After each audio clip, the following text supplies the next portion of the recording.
Sir அதை scrap பண்ணிட்டு இந்த ஒரு புதிய சட்டத்தை பில்லை கொண்டு வருவதற்கு இது புதுசு, அதை ஸ்கிராப் பண்ணிட்டாங்க அப்படிதானே சார் அர்த்தம்? கரெக்டாக நான் சொல்றது? ஓகே. மிக பிடிவாதமாக இதை கொண்டு வந்திருக்கிறார்கள்.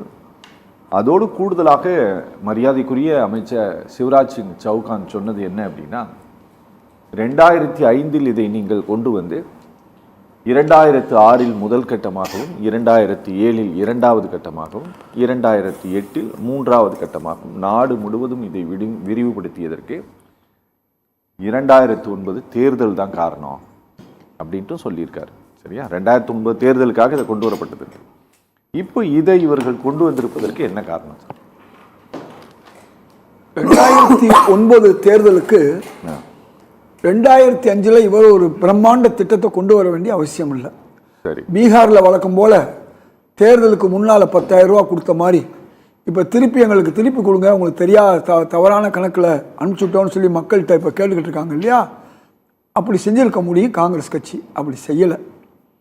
2005, 2006, 2007, 2008, 2009 வரை ஏறத்தாழ 4 ஆண்டுகள் தொடர்ந்து இந்த திட்டம் எத்தனா கிட்டத்தட்ட 98,000 கோடி கொடுத்ததை பாஜக வந்து வேண்டுமென்றே இந்த திட்டத்தை தொடர்ந்து முடக்கணும். இன்னைக்கு முடக்கிட்டாங்கன்னு நீங்கள் சொல்கிறீங்க.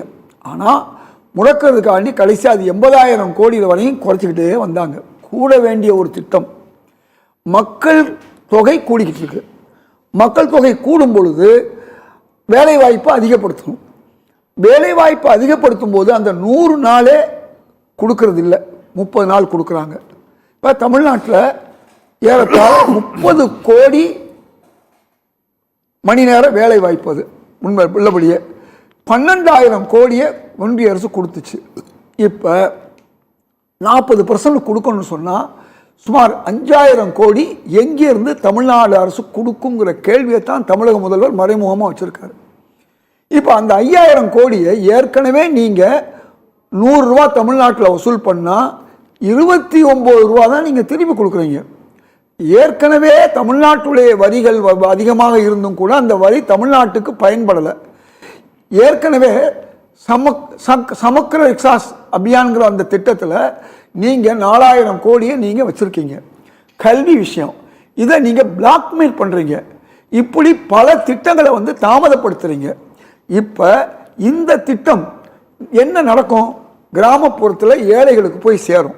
அந்த வேலை வந்து அது முழுமையாக பயனுள்ளதா இல்லைங்கிற அடிப்படையில் கூட அவங்க செய்யலை. எதுக்கு செஞ்சாங்கன்னா, மக்களுக்கு இலவசமாக பணம் கொடுக்கறத பதிலாக அவங்கள்ட்ட ஒரு வேலையை வாங்கி அந்த வேலை மூலமாக அவங்க கையில் அந்த பணம் கிடைச்சி அந்த பணம் திரும்பவும் வியாபாரம் அதே மாதிரி அவங்களுடைய செலவு இதில் வரும் பொழுது அந்த பணம் ரொட்டேஷன் ஆகும். இந்த 96,000 கோடி 98,000 கோடி கொடுத்த பணம் இருக்கு, அது எங்கே போகும்? கொண்டு போய் ஏழை எளியவர்கள் முடிச்சு வச்சுக்க மாட்டாங்க. அது திரும்பவும் ஒரு பொருள் வாங்குறதுக்கோ பயன்படும். அது வியாபாரம், தொழில் உற்பத்தி எல்லாம் பெருகும். இந்த அடிப்படையில் தான் இந்த திட்டத்தை காங்கிரஸ் அரசு செஞ்சிச்சு. சரி, 2014 இருந்து அதை விடுங்க. இப்போ இவர்கள் இதை கொண்டு வந்ததற்கு என்ன காரணம்? ஒன்றும் இல்லைங்க. மகாத்மா காந்திங்கிறது, காந்தி ராமராஜ்யம் சொல்லுவார். ராமராஜ்யம்னா என்னன்னா அது கிராமராஜ்யம். கிராமங்களுக்கு போய் மக்களுக்கு எல்லாம் சேரணுங்கிற அடிப்படையில் அவர் சொன்னார்.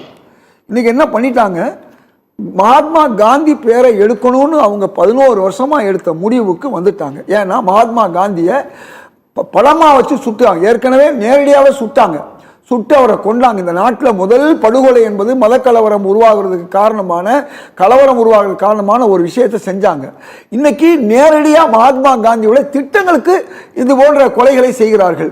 இடையில அதே கட்சியை சார்ந்தவர்கள் என்ன செஞ்சாங்கன்னு சொன்னால், மகாத்மா படத்தை துப்பாக்கியால் சுட்டார்கள். இதெல்லாம் நம்ம கண்ணால் பார்த்தோம்.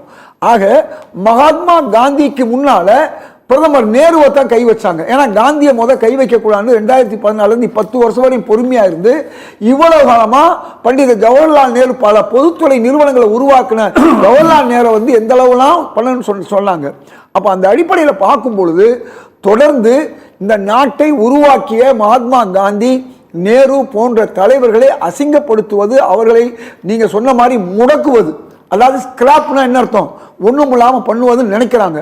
ஆனால் மக்கள் மகத்தில் மகாத்மா காந்தியோ பண்டித ஜவஹர்லால் நேரு நீங்க அகற்ற முடியாது.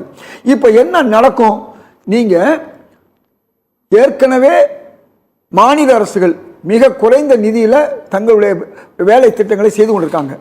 ஆனால் பீகார், குஜராத், உத்தரப்பிரதேசம் போன்ற மாநிலங்களுக்கு பல மடங்கு பணம் கொடுக்குறீங்க. அவங்க ₹1 கொடுத்தா நீங்கள் ₹2000 கொடுக்குறீங்க, ₹2000 கொடுக்குறீங்க. அவங்க இந்த 40% செஞ்சாலும் செய்வாங்க. ஏன் இந்த மாநிலத்துக்கு பங்கு கொண்டு வந்திருக்காங்கன்னா, மாநிலம் எங்கள்கிட்ட காசு இல்லை, நாங்கள் முடியலைன்னு சொன்னால் இந்த திட்டம் நீங்கள் சொன்ன மாதிரி ஸ்கிராப் ஆகும், முடங்கி போகும்.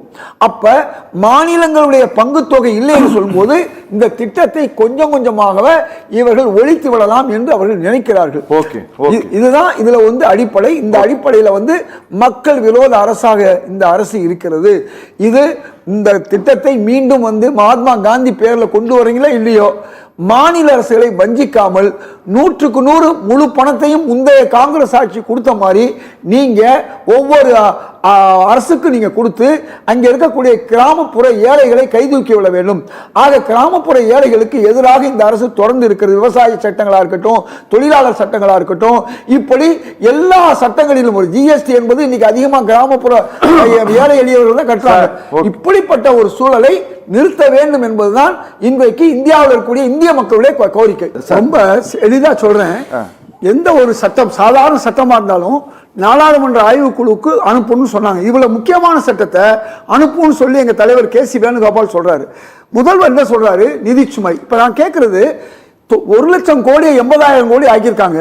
அப்ப 50,000 கோடி தான் கொடுக்க போகுது. மீதி 50,000 கோடி மத்திய அரசுக்கு லாபம்னு அவங்க நினைக்கிறாங்க. ஆனா அது ஏழைகள் வயிற்று அடிக்கிறது.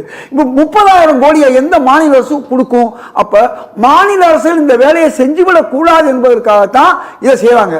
இன்னொன்னு சகோதரர் சொன்னாரு, 100 நாள் வேலை வரும்பொழுது வேலைக்கு ஆள் இல்ல விவசாயத்துக்குன்றாரு. இப்ப 125 அவர் ஆதரிக்கிறாரு, அது இன்னும் மோசமா இருக்காதா? இல்ல சார், அண்டர்ஸ்டாண்ட் பண்ணிக்கங்க.